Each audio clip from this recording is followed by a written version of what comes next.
अस्सलाम वालेकुम। जिसे टीवी के प्रोग्राम स्कॉलरशिप ड्राइव के एक नई एपिसोड में मैं हूं आपकी और शाज़मा इजाज़। आज हम बात करेंगे उन ममालिक में जहां पाकिस्तानी तलबा और तालिबात के लिए स्कॉलरशिप्स के मौके ज़्यादा हैं। इसी निस्बत से मेरा पहला सवाल अपने मेहमान वकास महमूद से।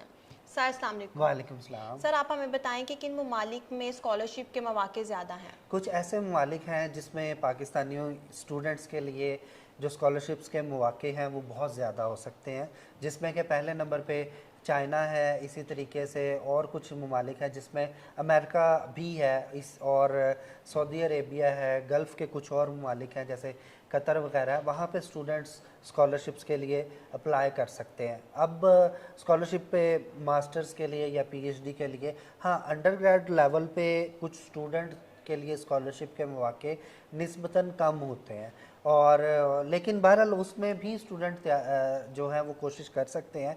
तो अंडर ग्रेड के लिए अगर आप देखें बीएस में अप्लाई करने के लिए तो फुल ब्राइट स्कॉलरशिप भी हो सकती है, अमेरिका की है वो। इसी तरीके से जापान की कुछ स्कॉलरशिप है, वहाँ पे भी अप्लाई किया जा सकता है। और अप्लाई करने से मुराद या आसानी से मुराद ये है कि उसको अगर आप ये प्रोसेस को फॉलो करते हैं, स्टेप बाय स्टेप प्रोसेस के अकॉर्डिंग चलते रहते हैं, तो फिर आसानी से स्टूडेंट जो है उस स्कॉलरशिप को अचीव कर सकते हैं। और ज़्यादातर जो स्कॉलरशिप ऑफ़र की जाती हैं वो पीएचडी की हैं और उसके बाद फिर मास्टर्स की हैं, जिसमें कि स्टूडेंट अप्लाई कर सकते हैं। इसके अलावा कुछ ऐसे ममालिक हैं जहाँ पे जो स्कॉलरशिप का जो प्रोसेस है वो निस्बतन थोड़ा सा इजी है, जिसमें अभी मैंने रिसेंटली देखा है कि नॉर्वे का भी एक जो एजुकेशन सिस्टम है उसमें भी स्टूडेंट स्कॉलरशिप के लिए अप्लाई कर सकते हैं, लेकिन वहाँ पे मास्टर्स और पीएचडी के लिए। और इसी तरीके से इटली भी है। इटली का लेकिन अभी थोड़ा सा स्टूडेंट उसकी तरफ से जो है वो उनका रुझान कम हुआ है।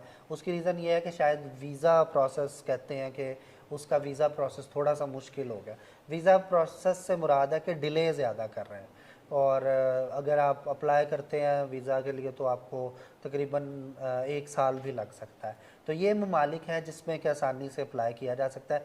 इसी तरह से थाईलैंड और इंडोनेशिया है, जर्मनी है, वहाँ पे भी पाकिस्तानी स्टूडेंट्स के लिए बहुत अच्छी अपॉर्चुनिटीज़ हैं और स्टूडेंट वहाँ पे अप्लाई भी करते हैं और पाकिस्तानी स्टूडेंट्स की एक बड़ी तादाद है जो वहाँ पे स्कॉलरशिप्स में पढ़ भी रही है। अच्छा सर, नॉर्वे की कौन सी ऐसी फील्ड्स हैं जहां पे मौके ज़्यादा है और इसके लिए हम अप्लाई कैसे करेंगे। हाँ, नॉर्वे में मास्टर्स और पीएचडी में अप्लाई किया जा सकता है और वहाँ पे मल्टीपल यूनिवर्सिटीज़ हैं जिसमें साइंस एंड टेक्नोलॉजी से रिलेटेड है और इंजीनियरिंग यूनिवर्सिटीज़ हैं, वहाँ पे स्टूडेंट अप्लाई कर सकते हैं। इसी तरह आर्ट्स है और इसी तरह बिजनेस है, मैनेजमेंट स्टडीज़ है और जो ह्यूमैनिटीज़ के सब्जेक्ट हैं। तो तकरीबन आप कह सकते हैं कि सबसे ज़्यादा जो तकरीबन हर सब्जेक्ट से रिलेटेड वहाँ पे आपको डिग्रीज़ मिल जाएंगी, लेकिन ख़ास तौर पे इंजीनियरिंग और जो नेचुरल साइंसेस के सब्जेक्ट है वहाँ पर ज़रा अपॉर्चुनिटीज़ ज़्यादा है, क्योंकि वहाँ पे इन साइंस एंड टेक्नोलॉजी की अलग यूनिवर्सिटीज़ हैं, इंजीनियरिंग की अलग यूनिवर्सिटीज़ हैं, वहाँ पे किया जा सकता है। और यूनिवर्सिटी ऑफ ओस्लो है, इस तरह की जो बड़ी यूनिवर्सिटीज़ हैं वहाँ पे तो तकरीबन आपको हर सब्जेक्ट में आपको ईज़ीली जो है वो डिग्रीज़ मिल सकती है। लेकिन मैं ये फिर बता दूं कि वहाँ पे मोस्टली चांसेस जो हैं वो मास्टर्स और पीएचडी के लिए है और पाकिस्तानी स्टूडेंट्स की एक बड़ी तादाद है वो नॉर्वे में पढ़ भी रही है। यूनिवर्सिटी ऑफ ओस्लो उनकी टॉप यूनिवर्सिटी है और वो वर्ल्ड रैंकिंग में भी आती है और वहाँ पे अप्लाई किया जा सकता है। ठीक सर, चाइना की स्कॉलरशिप के बारे में भी आप हमारे व्यूअर्स को थोड़ा बहुत बता अ, दें। चाइना की कुछ ऐसी स्कॉलरशिप्स है जो पाकिस्तानी स्टूडेंट्स के लिए हो सकती हैं, जिसमें कि सीएससी है, वो खैर इंटरनेशनल भी हैं और इसी तरह प्रेसिडेंशियल स्कॉलरशिप्स हैं। फिर उसके बाद हर यूनिवर्सिटी की अपनी स्कॉलरशिप भी अवेलेबल है, स्टूडेंट वहाँ पे अप्लाई कर सकते हैं और उसका एक प्रोसेस, लेकिन मेन चीज़ है कि सबसे पहले स्टूडेंट को उसका प्रोसेस समझना है और उस प्रोसेस को फिर फॉलो करना है। और वो कोई रॉकेट साइंस नहीं है, कोई बहुत मुश्किल काम नहीं है। मसलन मोस्टली में वहाँ पे आपको स्टेटमेंट ऑफ पर्पसेस को देखना पड़ेगा और उसके बाद आपने वहाँ पे प्रोफेसर से कांटेक्ट करना है और वहाँ से आपने एक्सेप्टेंस लेनी है।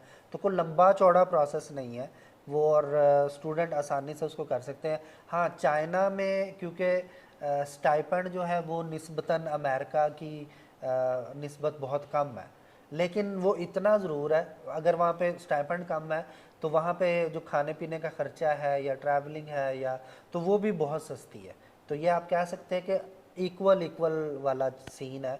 और वहाँ पे हॉस्टल भी यूनिवर्सिटी आपको खुद प्रोवाइड करती है। स्टाइपेंड और खाने पीने का, उसमें से जस्ट आपने खाने पीने का है, तो स्टूडेंट जो पाकिस्तानी स्टूडेंट्स हैं उनकी एक बहुत बड़ी तादाद चाइना जाती है स्कॉलरशिप पे, और वो वहाँ पढ़ भी रहे हैं। अब तो खैर बहुत ज़्यादा है पाकिस्तानी स्टूडेंट, तकरीबन आपको हर शहर में हर यूनिवर्सिटीज़ में मिल जाए।